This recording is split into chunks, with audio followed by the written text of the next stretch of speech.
So Dr. Lorne Schussel is here, and I have been so excited about him joining the core faculty. As you know, you can see that he's a research director, and he's a principal investigator in contemplative neuroscience, which is about as cool of a thing these days as you can get. If you read Dr. Miller's book, his work is featured in there. And one of the cool things I got to do along the way is when I got the syllabus for the course, because we have to read it through and approve it, it was like, ooh, look at this cool stuff to read. And a lot of that stuff I hadn't read. And what I can tell you is that the course is magnificent, and you're going to get a little taste of that right now. So please give Dr. Schussel a warm. I heard you had some amazing experiences. I saw everyone at the very, very beginning at the orientation, and now I'm seeing you at the very, very end. So the question is, do I see a change in everyone? I think I do, but I'll hear it in your voices. I heard you had an amazing experience yesterday. Also today, it's going to not just be, it's not totally didactic, it's going to be involved. I want your participation. And that's part of the process. But I heard you were in this amazing meditation chamber yesterday. I was wondering if anyone could share with me what that was like, being in this meditation chamber. Anyone? Yes.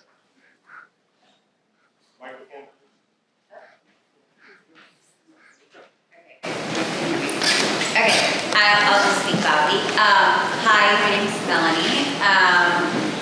And I was pretty exhausted yesterday, and I decided to really lean into that and let myself become a little bit more contemplative, and being in that space really lended to that. It was just very quiet. Oh, there we go. It was just very quiet and allowed me to be very still, and that was nice, especially for being in such a tired state. Great. And did this space facilitate deeper meditation? Did you feel that? I think it's remarkable that certain spaces and people can facilitate deeper meditation. I'm curious after a week if that's changed, if you're feeling different with each other, because I know there's been a lot of mind-body practices, and have you gone deeper? Have you felt a change over the last week, and are you just plain exhausted? Yeah. Yes and yes. I had a feeling everyone would be exhausted today. I was like, oh, they're going a field trip at the end of a didactic week. They're going to be tired. Yeah. So I feel like I always share things I'm not supposed to share. Good. That sounds about right. That's what we want here. So yesterday at the meditation chamber, I actually didn't have a very deep experience. But I took a walk alone in the woods, and I went into a deeper experience with the present moment, deeper than I have ever been before. I think it might be, I don't know what happened. I think one of my teachers always said, present moment is not something you can prepare for. It's something that's always there, and you have to be ready to receive it. And a lot of people describe this kind of experience as stumbling into it. And I think that happened to me as well. I'm sure that being in this program and being introduced, having my mind open to all the spirituality, the work that has been done, and then being in this loving community has a lot to do with it. Maybe I feel more safe, so I was able to open to that. So yesterday I was just alone in the woods, and I was observing the trees, the branches, and trying to, and then notice the scent, the sounds, and try to not get my mind be distracted. And what happened is, the best way I can describe it is the forest in my heart awakens. And then I felt this love washing over me. And I felt for a long time in my life, I've always struggling with high expectations. A lot of them is actually from myself. And then yesterday, and being in the woods, I felt as if a heavy weight rolled off my shoulder, and I felt accepted by the trees, by the birds, by the flowers, and everything in there. And I was alone, but I was not lonely. And I felt such an immense sense of belonging. It was really beautiful. And so I can't imagine in the future what I'm so looking forward to the future. I think there are going to be even more wonderful things for me to discover. Beautiful. Okay. I think that's a beautiful way to describe everyone's state. And I think from what you've said, you experienced you were in the room, you were doing the meditation. The expectation was that you were going to go deep, but you didn't go deep. And I think that when we set these expectations, we become the full cup. Zen mind, beginner's mind. When you have the cup full, there's nothing to receive. When we become attached to anything, we cannot have the experience. It happens very often with meditation and many spiritual practices and many dogmatic things in life. We create this full capacity cup, and maybe it's about the ego. Even the ego in the experience, ego in spirituality is very, very big. I've had this experience, and I'll have it every time, or I'm going to have it again in this environment. They say, love the Buddha, kill the Buddha. The attachment can be limiting, the attachment to an experience. So what ended up happening is you had the stress of the duress of just being there, or being in the posture, in your state with your peers. Didn't happen, but then the stress opened you up to receive the forest. True nature, right? Nature is the experience. Actually, I interviewed a Swamiji here 6-7 years ago. He had a falling of 1 million in India, Sri Tathata. He came here, he did a talk. I did an interview with him, and I asked him, what's the truth? I had many questions. It was a 2-hour interview. But I'll simplify it with one question. I said to him, what is the truth? Why not? Yeah, I have this brilliant Swami. I want to hear what he says. He said, the truth is an experience. And we can't put so many, we tend as human beings to put labels on just about everything. And obviously, there's a scientific background, so there are a lot of labels there. There's a lot of language, there's a lot of taxonomy. We're trying to create a taxonomy of spirituality, taxonomy of mindfulness, a taxonomy of meditation. And we can get to a certain degree. And I guess the pragmatic thought is, well, let's create an understanding of it so we can do it better. Yeah, I think that helps to a degree, but it's a limitation. Just as many different practices have postures and mudras and different ways of being, but being too attached is a limitation because you don't have the experience. And ultimately, that's what mindfulness is, right? Just having the experience, but not being attached to the protocol. And life is always following the protocol. That's the structure we've created. We need structure. Structure is important. Too much structure is limiting. Good example of harmony is a tomato plant. Tomato plant has structure, but it also has freedom. If you have too much structure, so if you took the tomato plant and you just covered it with scaffolding and limited it and restrained it, it probably wouldn't grow that great. It would be limited of its nourishment, of its resources. If you had no structure, the tomato plant would grow on the ground and the tomatoes would dry up. So no structure is extremely limiting. How do we find the balance between structure and freedom? And it's the structure of the world and then our free will and experience in that. And then there's scientific analogs, which I find to be interesting. And I'll talk about that with some of the meditation material. So it's genetics versus epigenetics. So genetics, epigenetics. Genetics is Lamarckian versus Darwinism. So we've got which is basically, in so many words, nature versus nurture. And it's the age-old debate, but there really is an interplay between nature and nurture. Traditional view, it's coming from just nature, right? It's all genetics. Everything's predetermined. Billiard ball universe. Everything we know is going to happen. but then the nurture argument it wasn't really proved because you had a really strong argument for genetics and Darwinism. We didn't really have the strong argument for nurture. But now we have an argument for nurture, which is actually explained by science again, which is flipping the truth onto itself, and that's epigenetics. Epigenetics means that the environment can alter our genome as we go through life. The first research was known as songbirds, and they found changes in methylation. Methyl group is a carbon and 3 hydrogens, if you're familiar with OChem. Methyl groups attached to the histone, which is the top of the genetic code, the genome. When it attaches, it's like putting a switch on and off. So the switch is turned off, and it's turned off for different genes. And our environment directly affects how much of the switch is put onto it. In so many words, it's not a perfect switch. So, an example is cancer. So certain genes for cancer, the methyl groups will attach due to different experiences in life. They can be upregulation, downregulation. It can be attached or non-attached, but it'll actually affect proliferation of different genes related for different cancers. The same goes for stress. Same goes for HDAC, which is stress related to post-traumatic PTSD. And there's serotonin genes. So there's very limited research on different forms of therapy in epigenetics and meditation epigenetics. There's maybe 2 to 3, a maximum 5 to 10 studies on epigenetics related to meditation.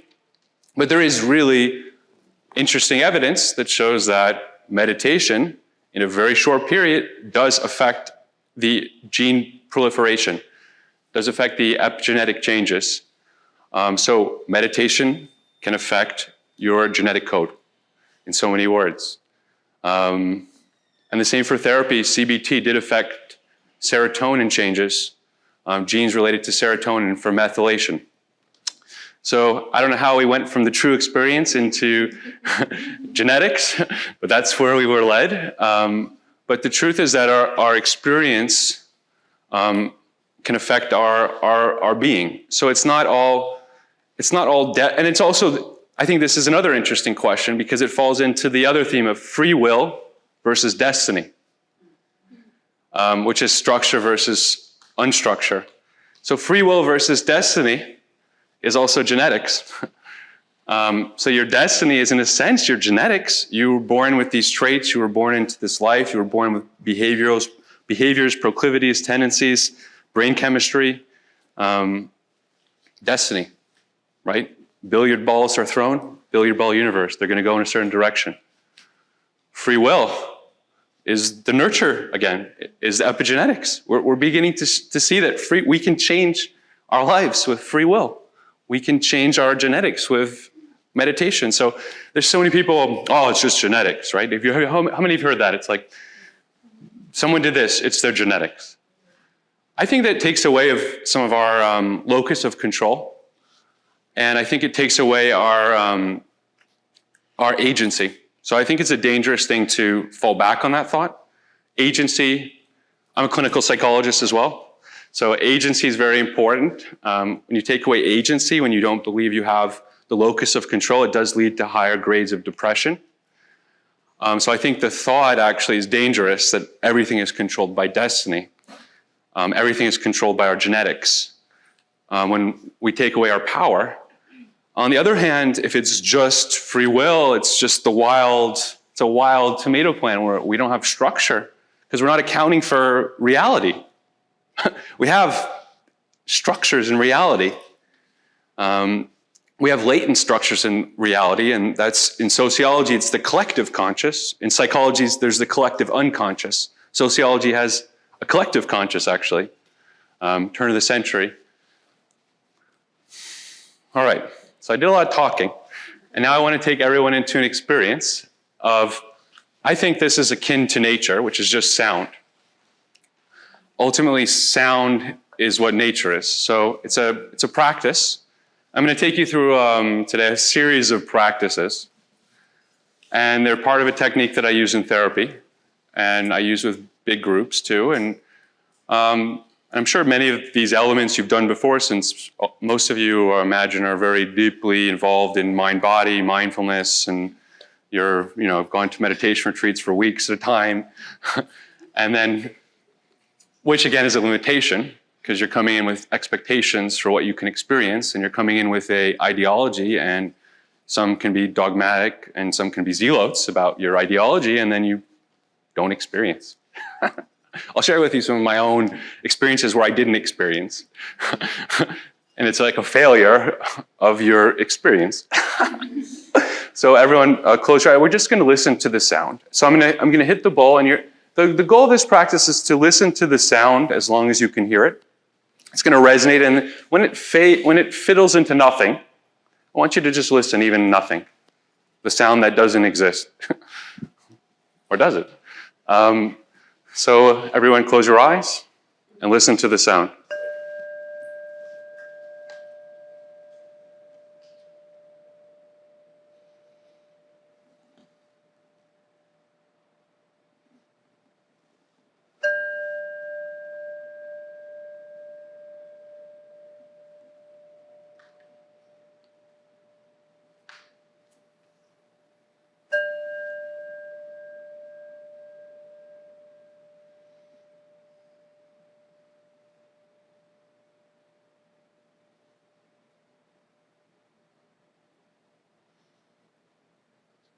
You can open your eyes.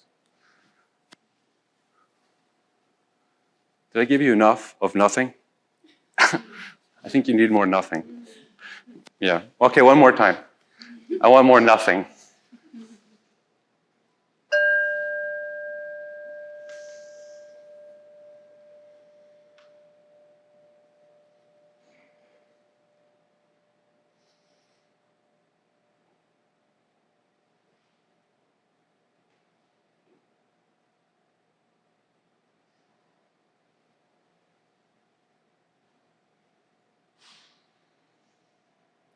You can open your eyes. Okay, what was the experience like? Yeah. It's an expansion, like the pin drop in a swimming lake. Expansion. Oh, am my mic out? Oh, the audience? Oh.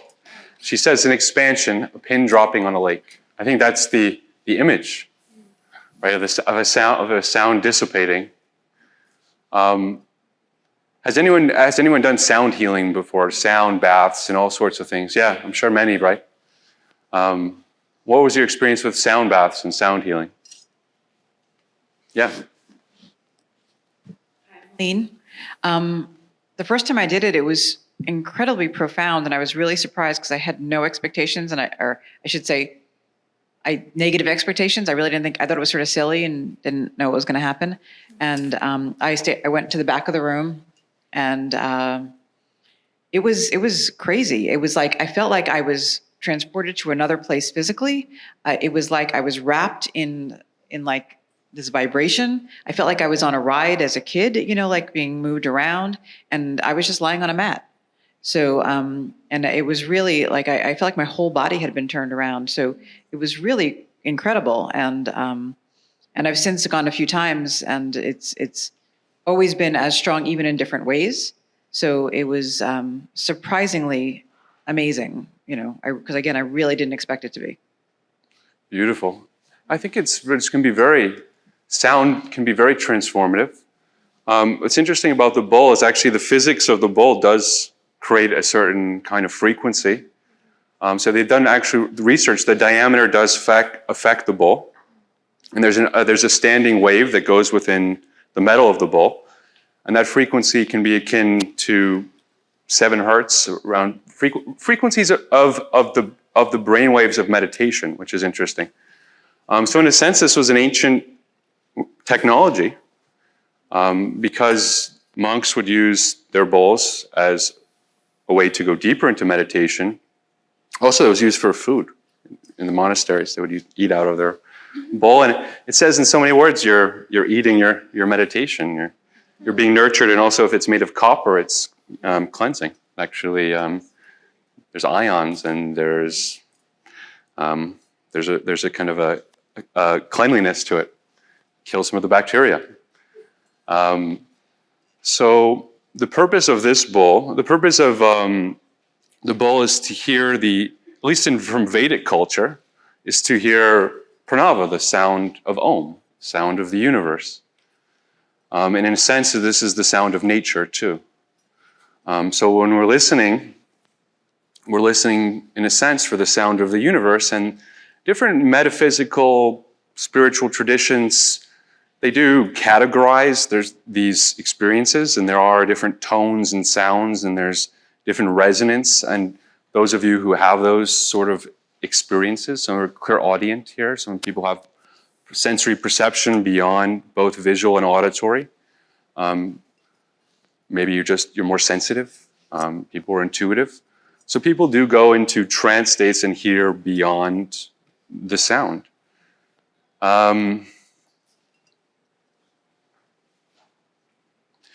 What's interesting about the idea of hearing the sound, I said that there's a standing wave, possibly between 4 to 7 hertz, which is theta. I'm actually not sure what the frequency of this bowl is, but I can maybe cite a physics paper for you. You can look that up and how they calculated it. But they are akin to meditative states.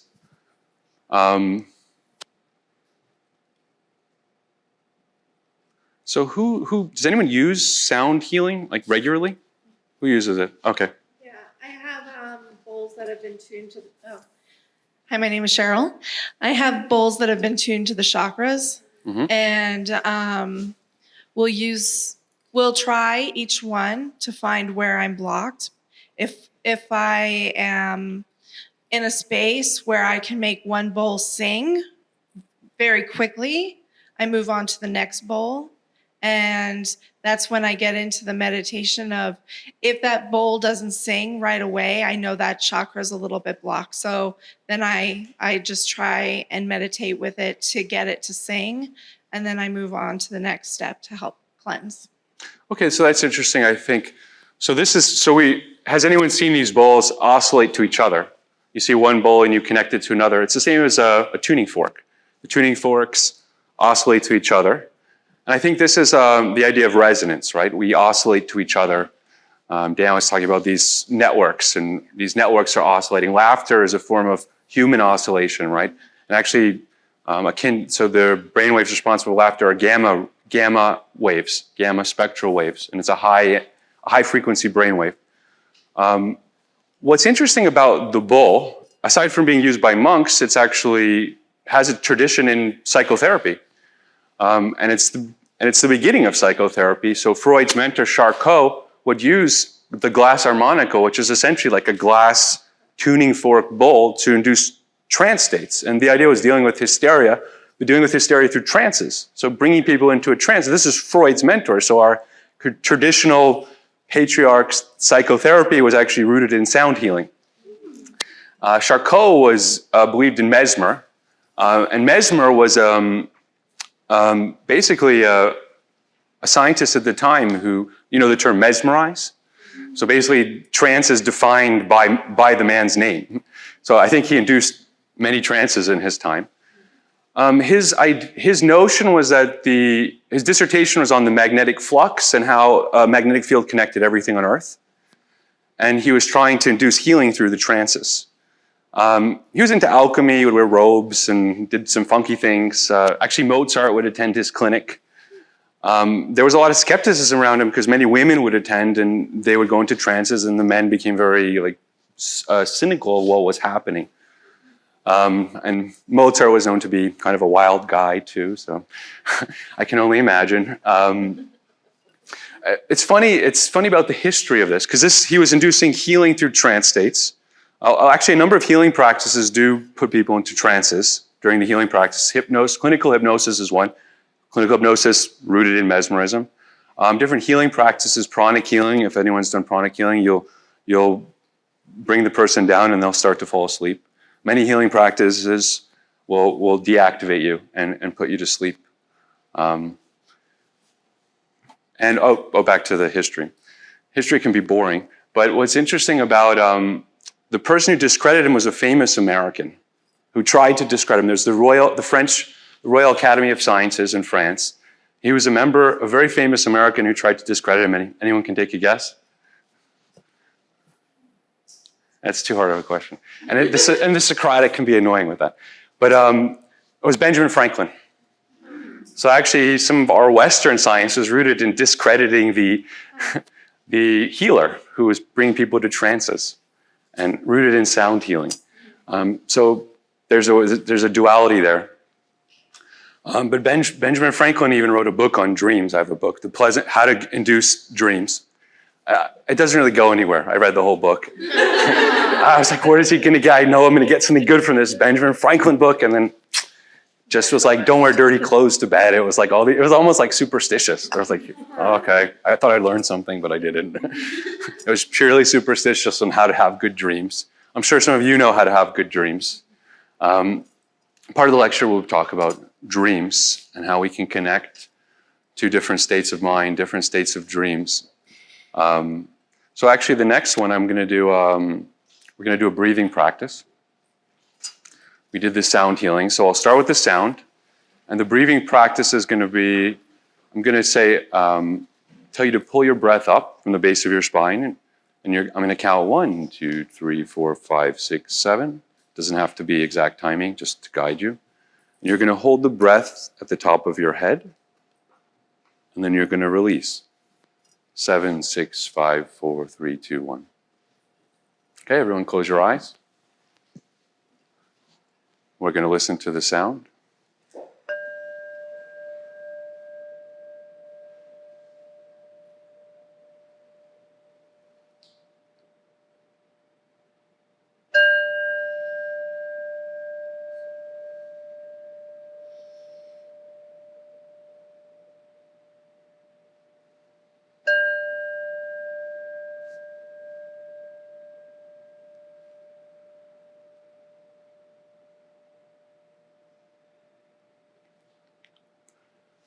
Take a deep breath in. 1, 2, 3, 4, 5, 6, 7. Hold top of your head. Release 7, 6, 5, 4, 3, 2, 1.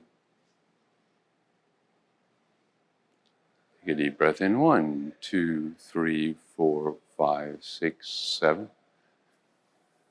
Top of the head.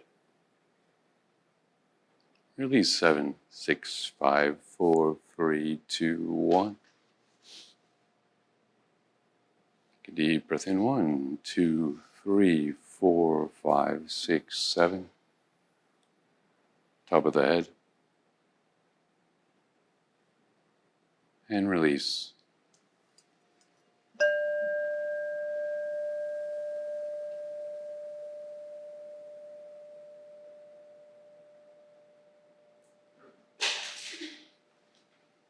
You're ready, you can open your eyes. Okay. Anyone want to share their experience of doing the sound and the breathing? Can we shut the door as well? There's some background noise. Hello? Okay, good. Hey, it's Michael. So it reminded me a bit of Vipassana in terms of directing attention over the body internally and externally. But what I found was specific and interesting about this was it was more like I was spiritually focusing on arising and falling. And that's in that I was able to sort of surrender to the flow of the rise and fall and feel just sort of balance with, the harmonics of the oscillation that was happening internally. So I like how you use the words, the harmonics and the oscillation internally. Yeah. And the rising and fall is a rhythm. It's a rhythm. And there's an arising and a fall with the oscillation of the bowl. Everything in the universe travels in a wave. Back to sound, the understanding of the universe was based on understanding the harmony of the planets. Kepler wrote a book, Harmony of the Music of the Orbs, Music of the Planets. So the idea of understanding planetary motion was based on oscillation and harmony. So I think that's interesting, akin to oscillation harmony. The practice is rooted in a Vedic practice. From a metaphysical point of view, you're actually moving energy up and down to clean it. And the idea is the crown, the top of the head, is a cosmic connection, so you're opening yourself up. That's a metaphysical Vedic perspective. And everyone has a different philosophy, so I wouldn't want to impose it on anyone. Yeah. I just wanted to share. It's beautiful how you mentioned that because I did feel as if I pushed up and then radiance from the center. So that radiance is probably the pineal gland being pushed and the energy went up. But thank you, because I did feel that radiance. Right, the radiance and an expanding of oneself. Yes. Hi, my name is Samaya. I'm actually a clinical hypnotherapist, and I've never done sound healing before. So I've helped my clients go into trance through hypnotherapy. I've done it on myself. I've had hypnotherapists do it to me, but now doing the sound healing with the breathwork helped me go into trance. So that was very interesting. Thank you. Great. And so you went to trance. Wow. So that's very powerful. Could you care to share anything about that?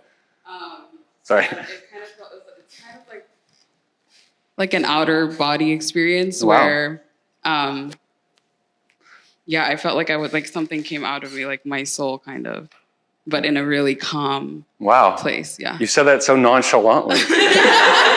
Like, we're moving on to the next person. No, my soul left my body, and and that sounds like there was no attachment. It was just pure experience. Beautiful. So something was powerful for you, because there's something about the resonance which allows you to transcend your own body. Yeah, I was just going to kind of add to that, but I have thousands of hours of yoga training. I've taught hundreds, if not thousands of hours of teaching, and I've taught the breath, and of course you teach, your breathing techniques, and I know the chakras. I've never had anybody tell me to hold my breath at the top of my head before. And that just flipped a switch for me, because, you breathe, and I could almost feel like I related and went back to, after we were done, I immediately thought of Lisa Miller and all the studies that you guys have done, because I too felt like, I don't know if it's my energy, my soul expanding, if I was releasing something good, maybe releasing something I didn't need. I'm not sure yet, because we didn't have enough time for me to divulge into it, but it was very powerful. So thank you for that. right. So to release something, to pull it to the top and then release something, it could be karma, it could be something deeper, something etheric. Those who are clairvoyant may see something etheric. Just to that end, just to give you like a personal example of what that means to me. So first of all, how I would define a clairvoyant is someone who sees beyond the visual spectrum. The eyes, based on nature, evolved in the visual spectrum. And the visual spectrum is a very, very small section of electromagnetic energy. Let's just look at my hands. So imagine this bar, this band, this is the visual spectrum. All electromagnetic energy, this spectrum. We do not see a lot. We do have a sensing device that is limited. We tend to think our sensing device is grand and omnipresent. We can see everything. This is reality, right? What I see.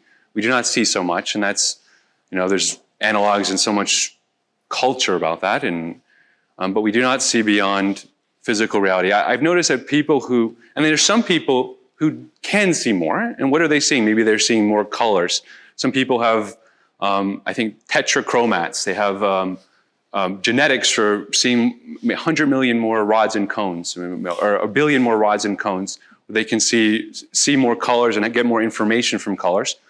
But throughout history, you've had artists who were able to see halos and auras and fields of energy beyond one's normative value for vision. We have a normative value for vision, and then some of us, through experiences and mysticism and artistry, see beyond the normative value of vision. And this is it's akin to heresy when you say it. Oh, I saw this, that was not there. You're psychotic, that was not there. You're not seeing the reality that I see. Is it invalidated? Or is in some cases they're actually seeing something? So there are, and I've noticed that there's no coincidence that the people who do see auras are more likely to be artists. And why is that the case? Well, an artist heavily affixes themselves on their visual ability. And they practice over and over and over again their visual abilities. So it makes sense that their sensing device would grow stronger, just like every kind of muscle in our body. Every kind of neural construct grows stronger with practice. So does vision. So does hearing. So we can see beyond the visual spectrum. So to my experience. So my experience with the crown and pulling that. So I am affiliated with a famous artist. He's also a family member. I won't say too many details, but he sees auras. And he's seen auras my whole life. So I do experiments with him to try to understand what this is.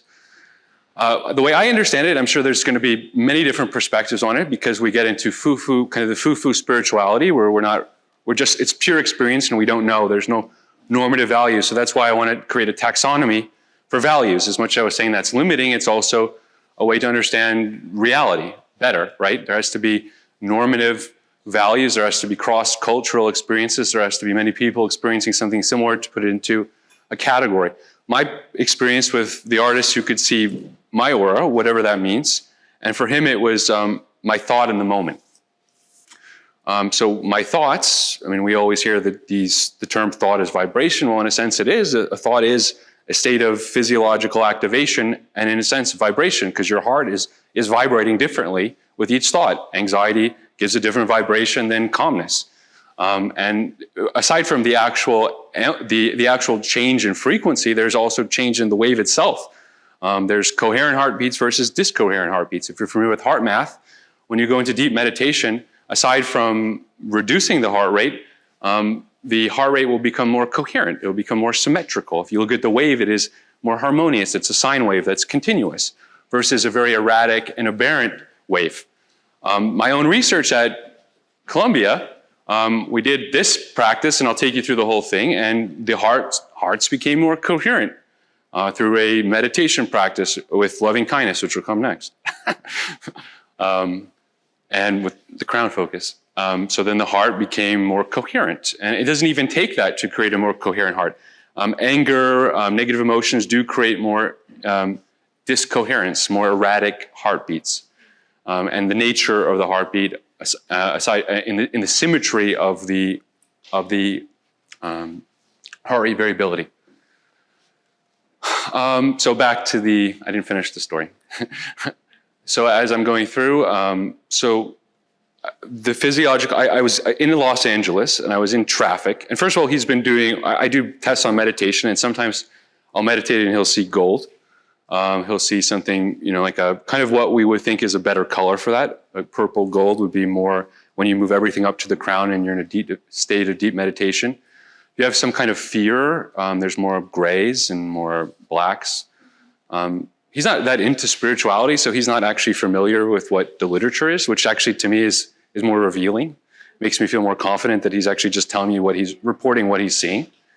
Versus like he knows what the literature says, and then it's kind of a projected context. We're always projecting our beliefs onto others, and then it's not really a sensing device. It's a mental projection. He's no attachment to it. Tough guy, was all about construction, but also has this amazing ability for art. As a kid, could draw a horse looking exactly like a horse at 3 years old. So just amazing visual ability. So after coming from LA traffic, my color around me was orange and red. Okay, that makes sense. I was like, what? I could always ask him, what's? I felt frustrated. I was like, okay, I get that. I believe that. I started doing the meditation.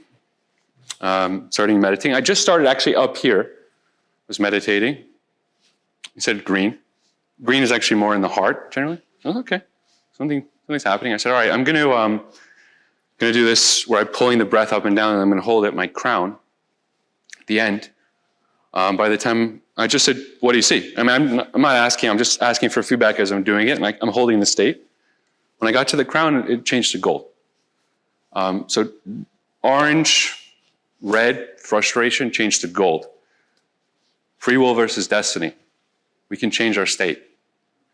Ultimately, it ends up changing your genetics and aging. So one of the recent findings of meditation is around telomeres. I don't know if anyone knows what a telomere is, but it's the cap of your gene. And over time, and the best way to imagine it is imagine your shoelace. And you know the little plastic piece at the end of your shoelace? That's your telomere. So it's like the little plastic piece that holds your genes together. You know what happens when that piece goes? Those things become fringed and unraveled, right? It's a whole mess. Well, you don't want your genetics being a whole mess because they proliferate very negative things in your body. Your genetic code is very important. It needs to be very coherent, stable. Well, what ends up happening over time is that little cap degrades. So your telomere shortens over time. It's just a fundamental part of aging, and it's predictive of many negative physical health outcomes. The beautiful thing about it is that meditation is a protective factor against telomere shortening. So the more you meditate, thicker your telomeres are. Now, I think it's not absolute, you're going to age, but it's protective. It's a protective factor. That finding is akin to the finding, so it's thickening of our biology, of our biological substrate. Cortical thickening. Sarah Lazar did the research at Harvard, one of the first ones, did research on nuns and spirituality. Many replications. Dr. Miller did her own replications. Meditation thickens the cortex. It's a protective factor. And what thins the cortex is a good question. What does it matter that you're thickening the cortex if you don't know what thins the cortex? Well, many forms of psychopathology thin the cortex. Depression thins the cortex. High anxiety thins the cortex. PTSD thins the cortex. Alcoholism thins the cortex. So basically, it depletes your brain. It depletes your matter. And that's what happens with aging. We become depleted. We lose bone density. We lose all sorts of densities. Everything decays into nothing. It's the ultimate state of entropy. How do you create enthalpy? The opposite. Well, hopefully through more coherence, through more meditation. Another way to understand the entropy related to psychopathology, if you think about it, what happens with anxiety and depression? On a process level, it's negative cognition. Someone who's high anxious, high depressive state has highly negative cognitions and a lot of ruminating. So they'll repeat a negative thought over and over and over and over again, and it'll be really negative. And it's kind of like a negative mantra, right? A mantra, a very positive statement over and over again, hormonal changes, neurotransmitter changes, repeat a negative thought over and over again, brain is ripped apart. And what rips it apart? There's all sorts of mechanisms and mediators, and this is one we've all heard of, cortisol. Stress produces cortisol. Cortisol is neurodegenerative. It rips apart the brain. And we know that another link to make it all make sense, we know that meditation reduces cortisol levels, exercise reduces cortisol levels. That's why we find similar findings across different studies. Different forms of relaxation, music reduce cortisol. So it is neurodegenerative. Try to maintain your stress. Meditation's one method. There are other ways. And in a sense, there's the quality of meditation in many things. Exercise has a quality of meditation. It's especially those who get very into it, those who are very good at it, they slow their brain down. They slow their heart down. It becomes meditative. They get into a state of flow. Athletes, very good athletes, they report everything on the field slows down. There's a flow state. It's kind of it becomes in a sense extrasensory. And there is an interesting finding that there's actually correlates between Olympic athletes and very advanced meditators, cortical thickening in the same brain regions. So Olympic athletes, absolute control over their body and mind. They can go into flow states. Tiger Woods had reported that sometimes when he would take a shot, he would black out. He didn't even know who swung. Such a flow state. Wasn't even doing it, just kind of like a trance. Also associated to that is visualization, and I'll talk a little bit about that later. Any thoughts on all this? Any thoughts on your own experiences as through meditation or even through sports or other areas? Yeah. Thanks. Hi, I'm Emily. Hi.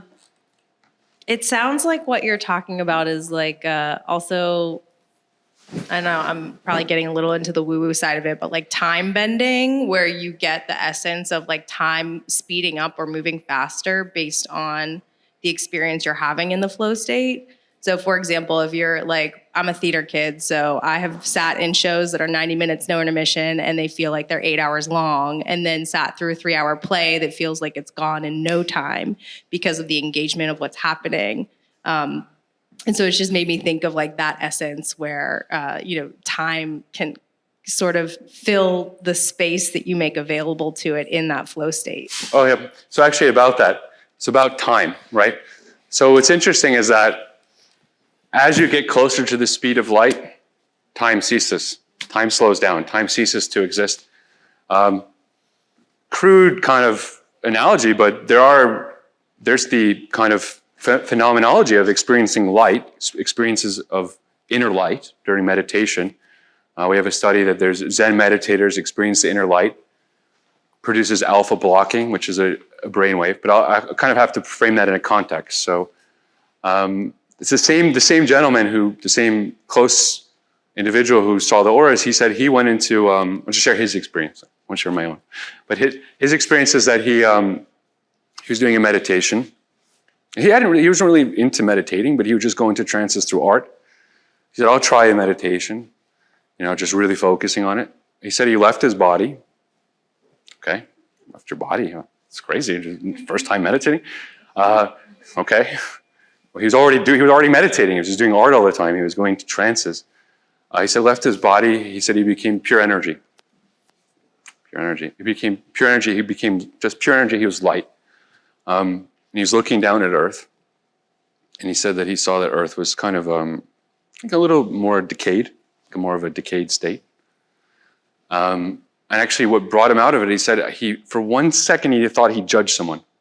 He judged, because he was pure energy, and then he judged for a second, and he immediately got pulled out of the experience. So the egoless state to the ego state, to the vessel, to the infinite. I am the bubble, make me the sea. I am the bubble, make me the sea. Yogananda is a famous Swami from the 20th century. That's a song he sings. I am the bubble, make me the sea. To go from the individual to the collective, and then is that pure energy? Back to the interview I did with this Swami from India, because I've interviewed a lot of people, shamans, Swamis, and I'm just curious what everyone's experience is, so I can have some kind of understanding across many cultures and societies, and objectively, like maybe what are these experiences we're all having? What are these unique experiences? So I was asking him about the state of humanity in the future. I said, what's the state? What is humankind in the future? What's going to happen in the future? And he had a very positive outlook. Right now it feels really negative. But he had a really positive outlook. He said that you were going to evolve to pure energy. Going to evolve to pure energy. And I thought back to the other experiences. Well, yes, when we are just purely in experiences, we are pure energy. We're pure nature. And time ceases to exist. Einstein theory of relativity, as you get closer to the speed of light, time ceases to exist. So as we go deeper into pure energy and light, time doesn't exist, hence the phenomenology of no time in your experience. Hope I got back to that question in a way that made sense. So the Swami said that we'll be pure energy, and he actually said something also very positive. So he came here, this is 7 years ago, he came and he spoke here, which is a nice thing. He also said that, I thought that was an interesting, and this is his interpretation, I'm sure there's many others, so just giving you one interpretation. He said that he was in a forest for 3 or 4 years with, he said no food or water, just meditating, and he was leaving his body, going to different states of consciousness, right? So in theosophy and in some kind of our metaphysical language, we call them astral states.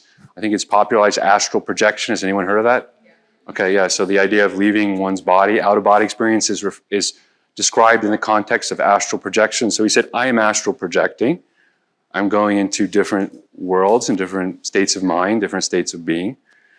And he said that his understanding was that we were very unique as human beings because we had the ability to transform negative energy, negative states of mind to positive ones. He said that was very unique, that we had that capacity. It makes sense from the experience where negative was turned to positive. We could turn a negative state of mind to a positive one, and we can share that with others. We can resonate that, and we can give that to others. And many of you are healers and practitioners who are doing that. You're already part of that. We're resonating something to give, and it can become more powerful when we do the meditations, and we do it together, and we work as in resonance, in unison. A laser, you know what makes a laser powerful? It's coherent. All the particles are exactly synchronized. That's why a laser is powerful. Yeah. So I hesitate to share this, but I was sharing last evening at dinner with a fellow student. I don't share this often, so please. I've had angel encounters, I've had spiritual encounters, and one of the most profound experiences I've ever had was in 2018. Was in my bedroom, and my entire room in an L shaped showed a line of angels, spiritual beings that were so bright, so tall, and they flashed themselves much like somebody would do the wave at a sporting event. And I remember just instinctively, without thinking, just said, "Oh my God, please let me see them again," because my brain couldn't capture details of what they looked like. I just knew they were there. And they flashed themselves again, and then 4 remained. But and I was able to see distinct physical features of the 4, and they moved. They were 3D, and I had this encounter. So are you saying that, and I guess my point of that is, in that moment, that was I don't want to say it's the only time, but that was the most profound time that I had no sense of time in that space I was in. I could feel, I knew I was in my human world. I wasn't in a heaven state, but I was in this state of, I couldn't have told you what day or time it was in that moment. And I was aware of that in that moment. So, and you said something about being pure energy. And I would say that my room was filled with so much positive energy. It was unbelievable. And I wouldn't share that with a lot of people because I think people would think I was crazy, or that it didn't happen, or that it wasn't real, but it very much did. And so I'm curious about that positive energy and the spiritual life beyond us, our own spiritual life, how our spiritual selves are connected to those spiritual beings that have left their bodies and are out there. Do you have any experience with that? And can you explain that powerful? Is that the same concept of what you're saying with the time? So I want to hear more about your experience. It sounds very, we're not going to pass someone by again. I think that's all I'm willing to share right now, but so I think that was vulnerable enough. Okay, yeah, maybe that's too vulnerable, but that's a profound thing to see, even amongst these experiences. From what I've heard from many people's experiences, it's very profound what you experience, something so beyond reality in such a deep way.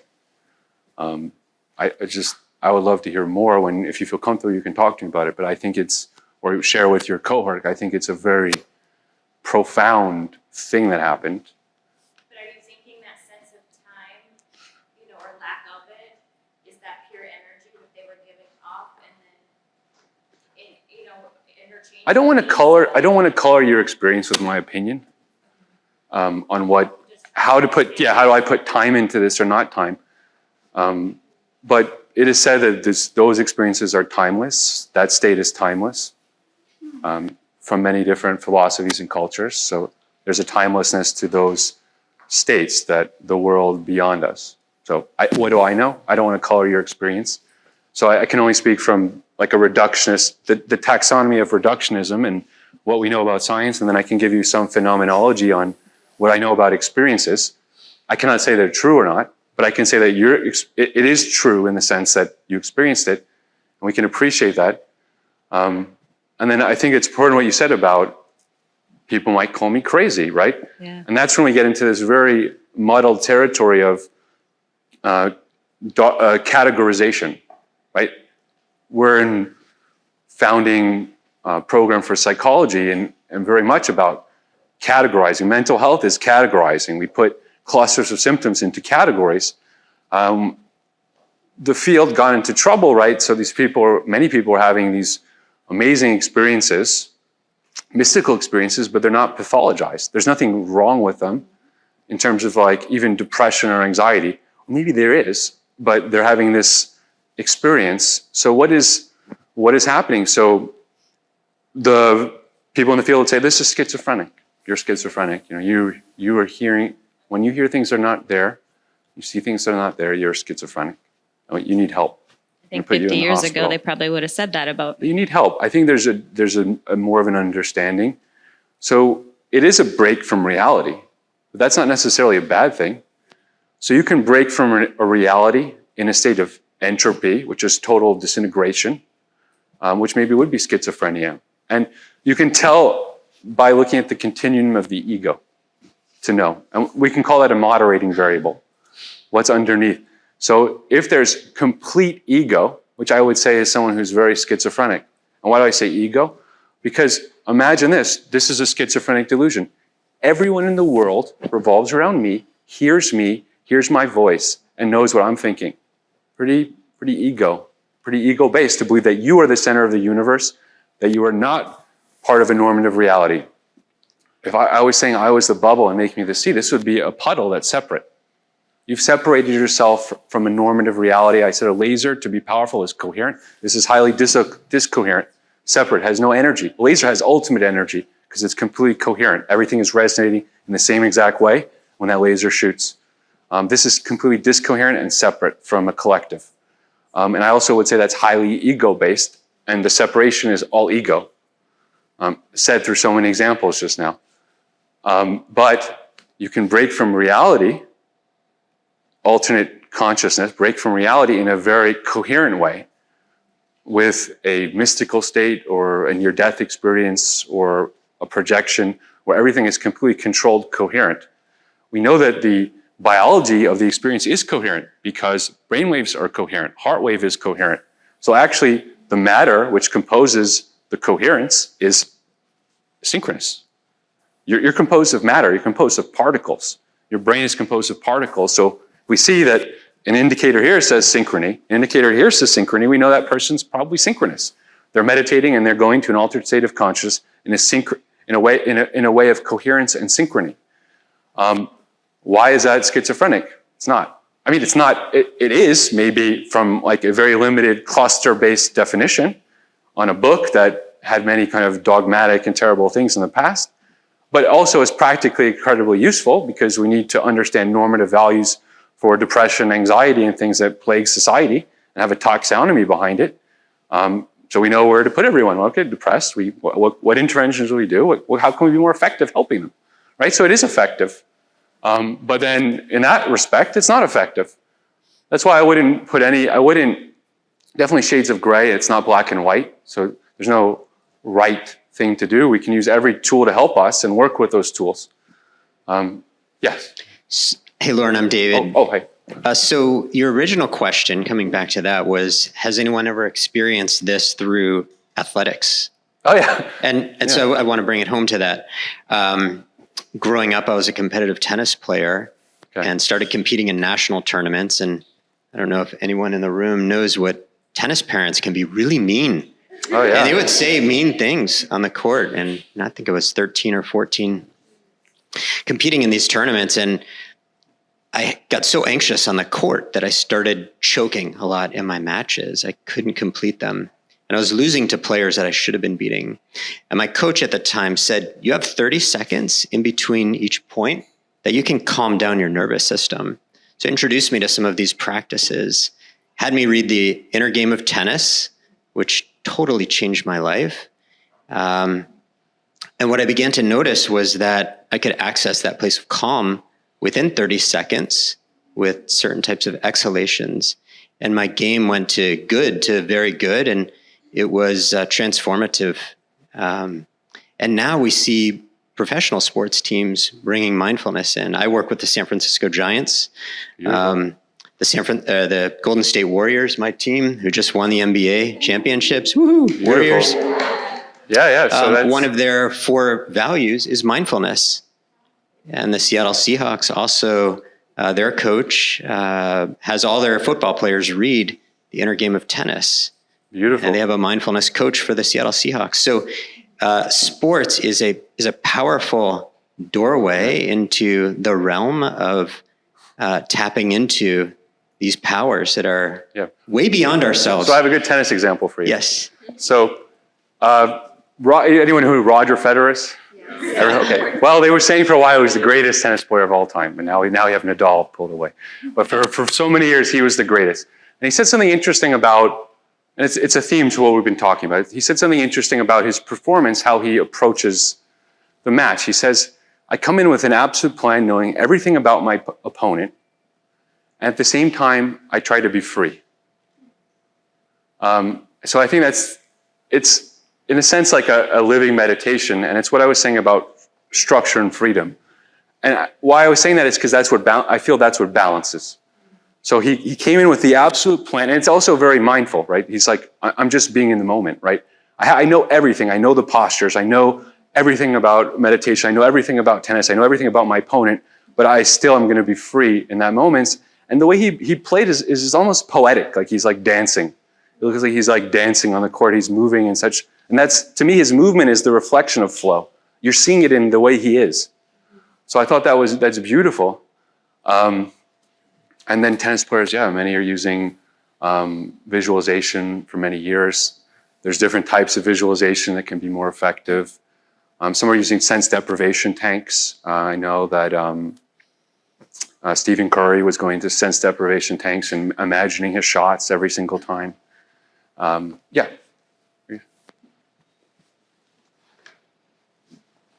Thank you. I'm Neil.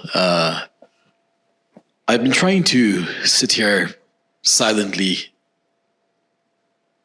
distilling and discerning all of these various experiences you've been trying to weave through our consciousness. And a common theme keeps coming up to me, and that is, I've spent a lot of time in my childhood and early youth with sadhus and swamis and shamans and monks, and what I can tell you is the essence of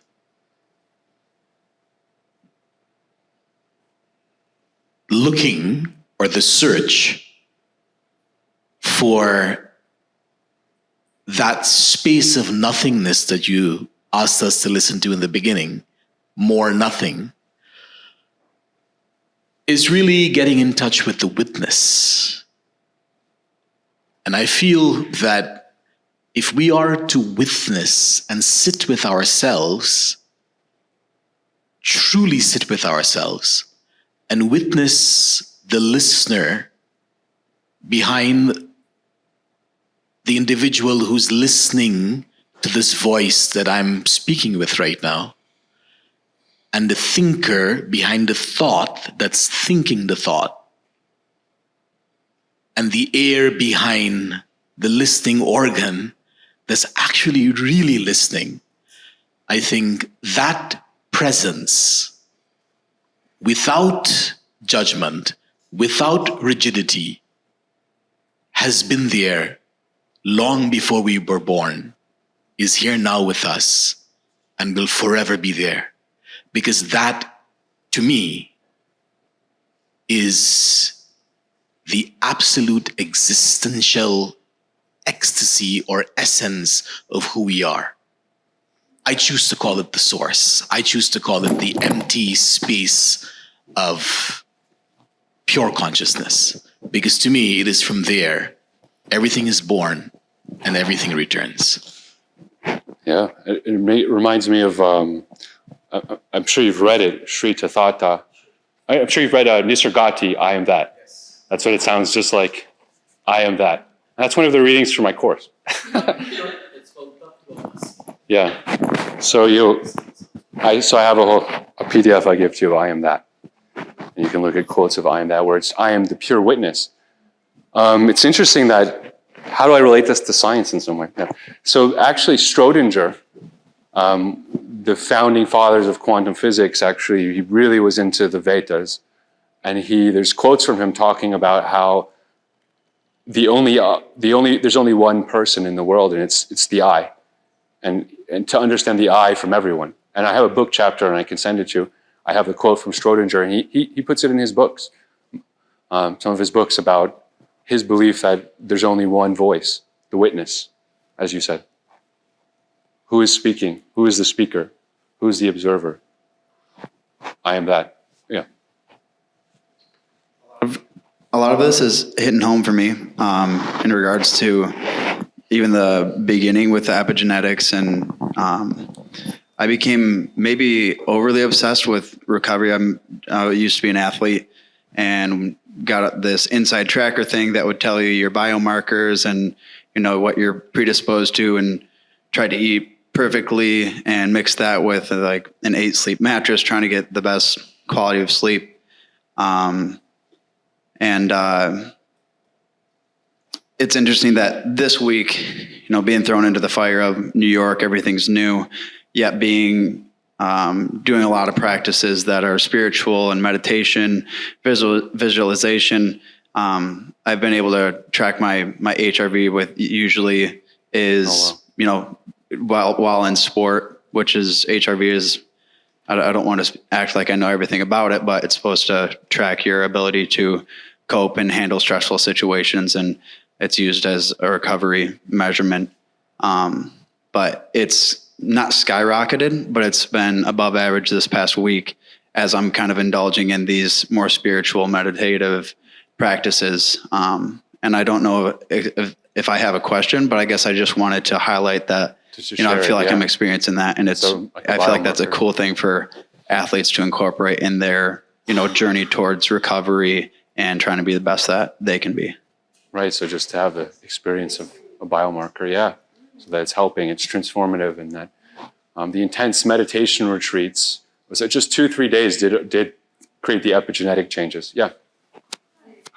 Oh. How much time do we have? I'm sorry. 10, okay. Hi, I'm Danny. I'm a professional dancer and choreographer. And I come from a family with a lot of creatives and just like artists in general.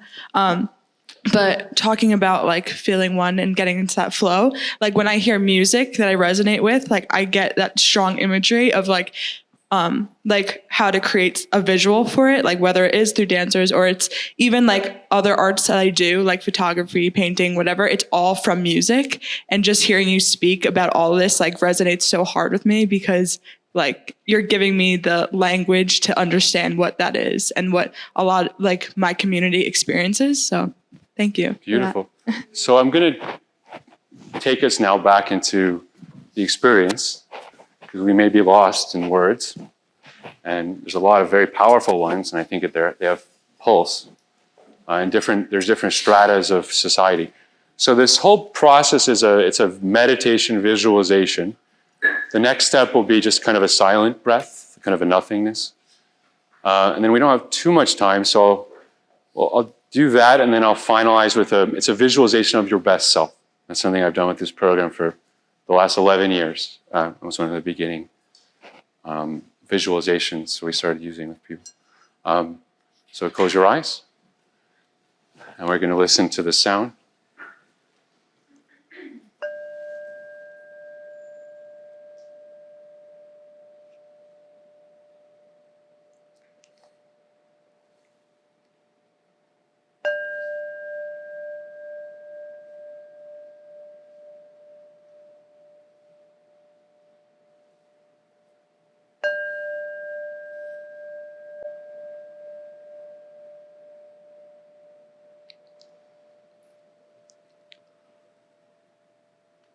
Take a deep breath in. 1, 2, 3, 4, 5, 6, 7.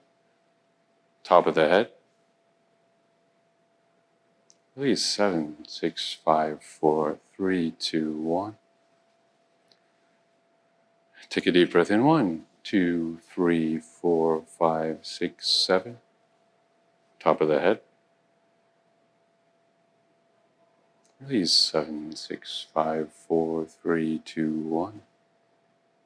Deep breath in. 1, 2, 3, 4, 5, 6, 7. Top of the head. Release 7, 6, 5, 4, 3, 2, 1. Come the breath. Nothing else. You're the breath. Be the breath. Nothing else. Just the breath.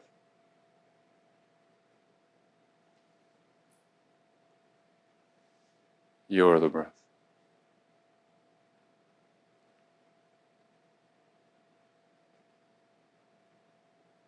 Be the breath.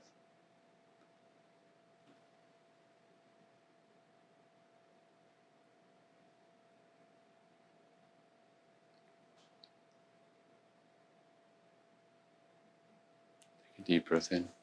1, 2, 3, 4, 5, 6, 7. Top of the head. Release 7, 6, 5, 4, 3, 2, 1. You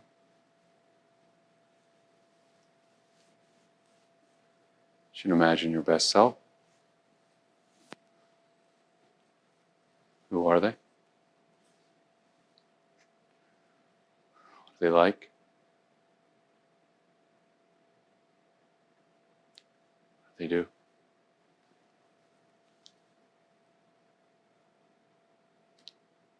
What do they look like?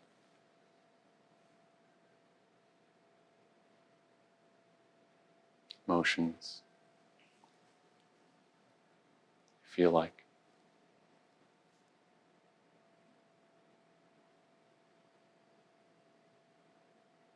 What is their essence?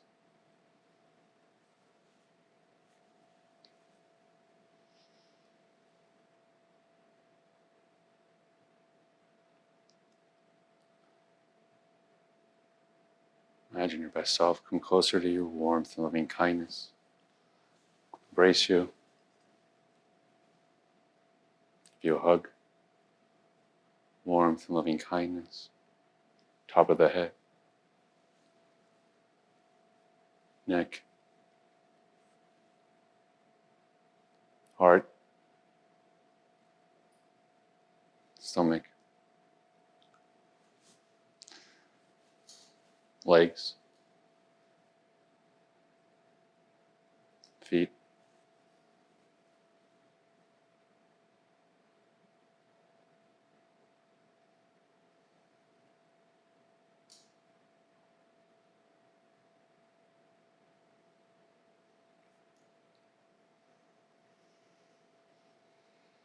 Warmth and loving kindness send to each other.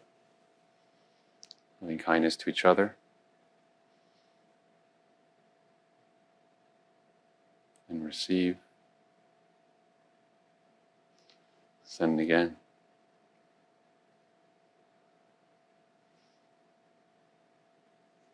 And receive.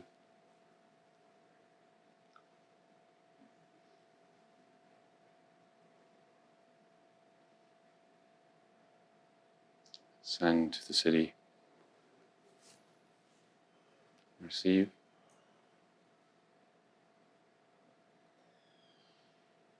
Send again. And receive.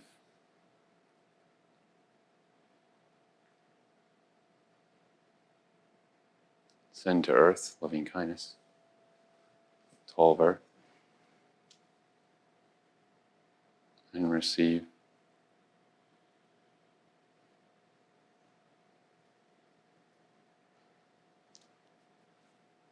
Send again.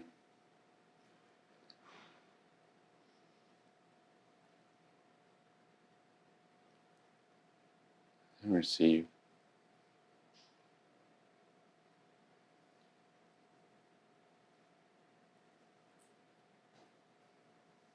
All of earth, loving kindness. Take a deep breath in.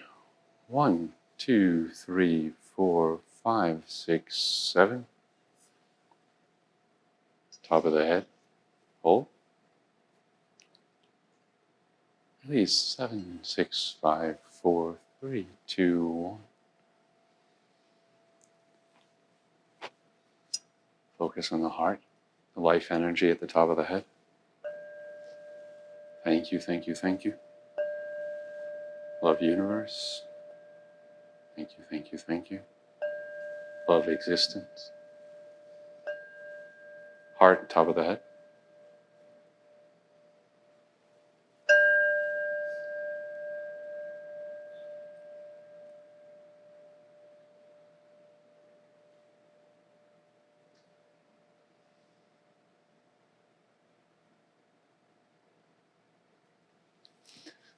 You're ready, you can open your eyes.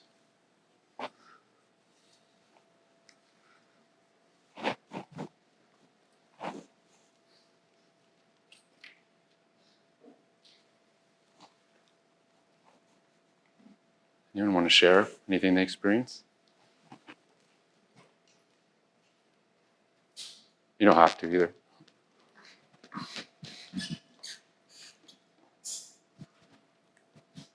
Yeah. Oh, sure. Oh, I'm convinced that medicine has a future in sound healing because of the frequencies. I am wondering whether the voice of the therapist, the frequency of it, has the same impact upon the healing of the patient. As I have about 2 decades of experience within the field of energy, and I cannot notice that when I speak to Dr. Tomasulo, he grounds and he expands the heart. When I talk to Dr. Lisa Miller, it's about the heart and some type of vision. And it's very profound. It's the heart and the higher self. It's about beyond the spirit. And it's so beautiful. And I'm wondering if there's any research that correlates frequency, vibration, healing, voice. I think it is a medicine in a sense. Meditation increases dopamine 65%, serotonin's increased. But the question is whether the tone of somebody can create a soothing, I think in the same sense the bowl does, there's an entrainment and also a projection in some sense of what the person is to create calmness. There is research behind music, classical music, sound, beat, and meter do affect mental states. Many forms of music affect mental states. A mother's voice creates a soothing, creates oxytocin release. I think the same can happen with the voice of a therapist, but I don't know specifically whether they've done research on a therapist's voice and what are the effects and what are they in terms of biomarkers. I think that's an interesting question to ask, and I think it's something that should be explored. But yeah, great. And then there's also the idea of projecting. We're projecting loving kindness to each other. You mentioned healing, being aware of energy. So in a sense, are we projecting a putative or non-putative energy? And I believe that it is measurable, and that's what some of the research I discussed in the course are. There's maybe thousands of studies on healing intention, and that healing intention, prayer, and healing projection is measurable to some degree.